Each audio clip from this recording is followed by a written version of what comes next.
नमस्कार, मंडल news bulletin में आपका स्वागत है। आइए पेश करते हैं आज के प्रमुख व मुख्य समाचार।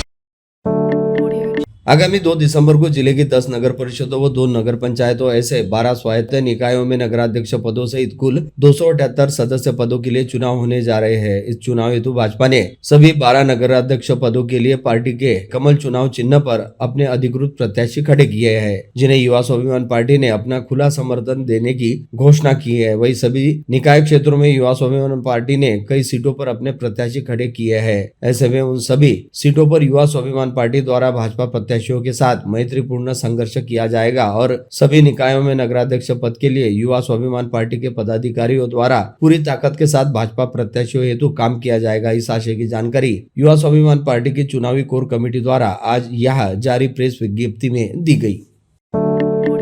युवा स्वाभिमान पार्टी के अध्यक्ष एवं विधायक रवि राणा द्वारा आज संविधान दिवस पर पार्टी कार्यालय में आयोजित कार्यक्रम में कहा गया कि भारतीय जनता पार्टी एवं युवा स्वाभिमान पार्टी द्वारा भारतीय संविधान के प्रति पूरी आस्था व निष्ठा रखी जाती है तथा प्रधानमंत्री नरेंद्र मोदी व राज्य के मुख्यमंत्री देवेंद्र फडणवीस द्वारा संविधान के दायरे में रहकर ही काम किया जाता है। इस बात को लेकर किसी को भी किसी भी तरह का कोई संदेह नहीं होना चाहिए। वही विधायक रवि राणा ने यह भी कहा कि संविधान को लेकर बड़ी बड़ी बातें करने वाली कांग्रेस ने ही सबसे अधिक बार संविधान का अपमान व उल्लंघन किया और विगत लोकसभा चुनाव के समय कांग्रेस द्वारा संविधान को लेकर देश भर में जबरदस्त गलतफहमी भी फैलाई गई, जिसका भाजपा सहित एनडीए गठबंधन को जबरदस्त नुकसान हुआ था। लेकिन अब पूरे देश को कांग्रेस की चालबाजी समझ में आ गई है। साथ ही देश भी यह देख रहा है कि भाजपा सहित एनडीए में शामिल घटक दलों द्वारा संविधान का सम्मान करते हुए संवैधानिक दायरे में रहकर काम किया जा रहा है।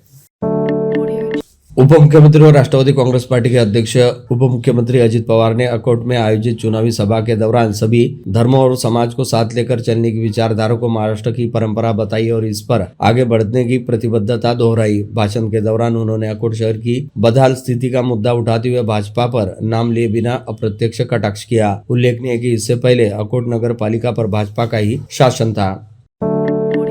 आगामी 2 दिसंबर को होने जा रहे नगर परिषद और नगर पंचायत के चुनाव को ध्यान में रखते हुए भाजपा नेता तथा राज्य के राजस्व मंत्री व जिला पालक मंत्री चंद्रशेखर बावनकुले कल 27 नवंबर को अमरावती दौरे पर आ रहे हैं, जिसके तहत परतवाड़ा, मोर्शी व शेंदुरजना घाट निकाय क्षेत्रों का दौरा करते हुए वहां पर नगराध्यक्ष व सदस्य पद हेतु मैदान में रहने वाले भाजपा प्रत्याशियों का प्रचार करेंगे। जिसके तहत परतवाड़ा, मोर्शी, शेंदुरजना घाट निकाय क्षेत्रों में निकाले जाने वाले प्रचार रैलियों में शामिल होने के साथ ही पालक मंत्री बावनकुले द्वारा परतवाड़ा, मोर्शी व शेंदुरजना घाट निकाय क्षेत्रों में प्रचार सभाओं को भी संबोधित किया जाएगा।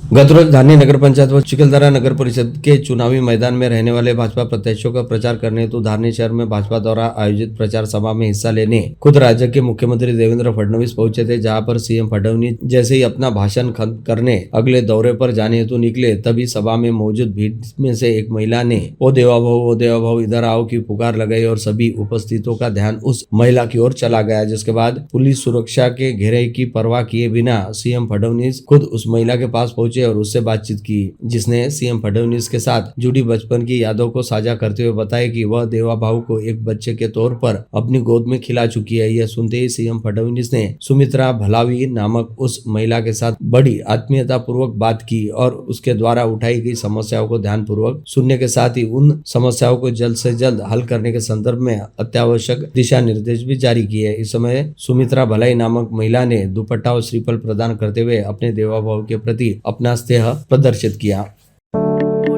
अमरावती महानगर पालिका के प्रारूप मतदाता सूची घोषित होने के बाद लगातार शिकायतों का दौर बढ़ता जा रहा है। विगत सोमवार तक 143 शिकायतें दर्ज होने के बाद मंगलवार को फिर 16 लोगों ने मनपा की प्रारूप मतदाता सूची पर शिकायत दर्ज कराई है, जिसमें कई पूर्व पार्षद के अलावा राजनीतिक दलों से जुड़े पदाधिकारियों का भी समावेश है। ऐसे में कुल मिलाकर 246 शिकायतें अब तक दर्ज कराई गई है। गौरतलब है कि चुनाव आयोग ने 27 नवम्बर दोपहर 3 बजे तक मनपा की प्रारूप मतदाता सूची पर शिकायतें दर्ज कराने की मोहलत दी है, जिसके चलते रोजाना बड़े पैमाने पर लोग शिकायत दर्ज करवा रहे हैं। मंगलवार को एमआईएम के पूर्व पार्षद अब्दुल नाजिम अब्दुल रऊफ ने भी शिकायत दर्ज कराते हुए प्रभाग क्रमांक 15 छायानगर पठानपुरा अंतर्गत आने वाले कई मतदाताओं के नाम प्रभाग क्रमांक 16 में समाविष्ट किए गए हैं, जिसके चलते यह नाम दोबारा प्रभाग क्रमांक 15 में शामिल करते हुए जिन अधिकारी कर्मचारियों की गलती से यह मतदाताओं के नाम दूसरे प्रभाग में शामिल किए गए उसके खिलाफ जांच कर कार्रवाई की मांग की। अमरावती महानगर पालिका चुनाव के संदर्भ में जारी की गई प्रारूप मतदाता सूचियों में से बड़े पैमाने पर गंभीर त्रुटियां सामने आई है। हजारों मतदाताओं के नाम उनके वास्तविक निवास क्षेत्र से हटकर अन्य वार्डों की सूची में दर्ज होने से शहर में नाराजगी और भ्रम की स्थिति पैदा हो गई, जिसके चलते भाजपा नेता तुषार भारती और पूर्व महापौर चेतन गावंडे ने मांग उठाई कि मतदाता सूची में रहने वाली गंभीर त्रुटियों को लेकर आपत्ति दर्ज कराने हेतु समयावधि बढ़ा दी जाए। श्री माहेश्वरी पंचायत के त्रैवार्षिक चुनाव हेतु नामांकन प्रक्रिया मंगलवार को पूर्ण हो गई। जानकारी चुनाव आयोग अधिकारियों ने दी। जरूरत पड़ी तो आगामी 7 दिसंबर को मतदान कराया जाएगा। कार्यकारिणी के 15 सदस्य पदों हेतु 21 प्रत्याशी मैदान में है। अभी उम्मीदवारी पीछे ली जा सकती है। फिर भी बताया गया कि निवर्तमान कार्यकारिणी के अनेक सदस्यों ने पुनः नामांकन किए, समाज के लिए कार्य करने की इच्छा जताई है। बता दें कि एडवोकेट रामपाल कलंत्री पंचायत चुनाव के मुख्य अधिकारी है। उन्हें एडवोकेट राजू महेंद्र और एडवोकेट लड्डा सहकार्य कर रहे हैं। संविधान दिवस के उपलक्ष्य में इरविन चौक पर भी संविधान की उद्देशिका का सामूहिक वाचन आयोजित किया गया, जिसमें जिलाधिकारी आशीष एरेकर ने विशेष रूप से सहभागिता दर्ज की। कार्यक्रम की शुरुआत श्री एरेकर ने भारत रत्न डॉक्टर बाबा साहेब आम्बेडकर की प्रतिमा पर पुष्पांजलि अर्पित की। इसके बाद उन्होंने सामूहिक रूप से उद्देशिका का वाचन किया। मनपा अधिकारी व कर्मचारियों ने अग्निशमन विभाग के 2 अधिकारियों को निलंबन किए जाने के विरोध में सोमवार 24 नवंबर से 2 दिवसीय काम बंद आंदोलन शुरू किया था। इस आंदोलन के कारण मनपा का कामकाज ठप हो गया था। आज सुबह 26 नवंबर को सभी अधिकारी व कर्मचारी काम पर लौटने से मनपा का कामकाज सुचारू हुआ। मनपा के अग्निशमन विभाग के फायरमैन राजेश मोहन के प्रकरण में अग्निशमन विभाग प्रमुख लक्ष्मण पावड़े व अधीक्षक संतोष केंद्रे को मनपा आयुक्त सौम्या शर्मा चांडक ने निलंबित कर दिया। यह कार्यवाही जांच न करते हुए किए जाने का आरोप अधिकारी व कर्मचारी ने सोमवार को 24 नवंबर से 2 दिवसीय काम बंद आंदोलन शुरू किया था। इस आंदोलन के कारण मनपा का कामकाज प्रभावित हुआ था, लेकिन आज से मनपा का कामकाज पूर्ववत सुचारू हो गया। अमरावती शहर के लाइफलाइन समझे जाने वाले राजकमल का रेलवे उड़ान पुल 4 माह से बंद पड़ा है। इस कारण शहर में ट्रैफिक समस्या निर्माण हो गई। रेलवे लोक निर्माण विभाग और मनपा ने अपनी भूमिका समन्वय के अभाव में अब तक स्पष्ट नहीं की। आगामी 7 दिनों में इस उड़ान पुल के निर्माण को लेकर आयोजन किया गया। इस बाबत भूमिका स्पष्ट न करने पर अमरावती शहर जिला कांग्रेस कमेटी की तरफ से उड़ान पुल पर निर्माण की गई दीवार तोड़कर जन आंदोलन करने की चेतावनी शहर कांग्रेस कमेटी की तरफ से जिलाधिकारी आशीष एरेकर को सौंपे ज्ञापन में की गई।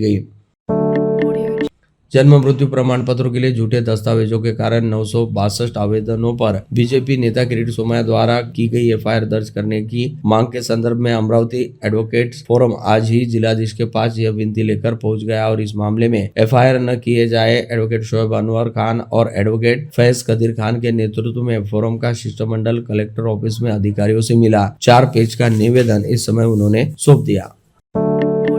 राजकमल चौक से बस डिपो की तरफ जाने वाले रेलवे उड़ान पुल जर्जर हो जाने के कारण कुछ माह पूर्व से बंद कर दिया गया। यह रेलवे ब्रिज बंद हो जाने से शहर में यातायात की समस्या काफी भीषण हो गई। शहर यातायात शाखा को हर दिन अंबानगरी का ट्रैफिक अबाधित रखने के लिए काफी पसीना बहाना पड़ रहा है। रेलवे ब्रिज के निर्माण बाबत प्रशासकीय और शासकीय स्तर पर बरती जा रही लापरवाही के कारण शहर के नागरिकों को काफी परेशानी का सामना करना पड़ रहा है। दुर्घटना की संभावनाओं को देखते हुए जगह जगह बैरिकेड्स लगाए जाने से नागरिकों को अपने वाहन दूसरे मार्ग पर मोड़ने के लिए काफी दूरी तक जाना पड़ रहा है। इस कारण हर समय बडनेरा रोड के गोपाल नगर, राजापेट, जयस्तंभ चौक, मालवीय चौक, इरविन चौक पर ट्रैफिक जाम रहता है। इस ट्रैफिक में से नागरिक अपना वाहन निकालने के लिए रॉन्ग साइड से निकलने मजबूर होते हैं। इस कारण ट्रैफिक समस्या दिनों दिन बढ़ती जा रही है।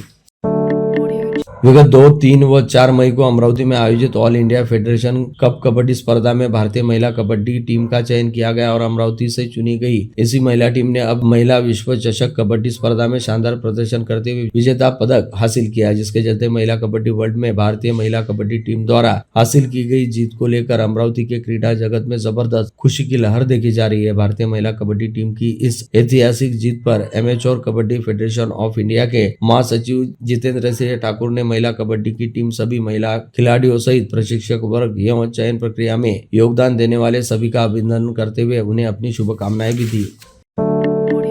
खगोल प्रेमी लोगों के लिए आगामी 29 और 30 नवंबर को दूरबीन से चंद्रमा के गड्ढे देखने का अवसर उपलब्ध हो रहा है। मराठी विज्ञान परिषद में शहरवासियों के लिए यह उपक्रम किया गया। दोनों ही दिन शाम 7 बजे से 9 बजे तक बडाली नाके के पास चांदूर रेलवे रोड स्थित गुरु कृपा कॉलोनी के मैदान पर यह आयोजन रहने की जानकारी शौकिया खगोल विज्ञानी विजय गिरुलकर ने दी। लोगों से अवश्य आने का उन्होंने आह्वान भी किया।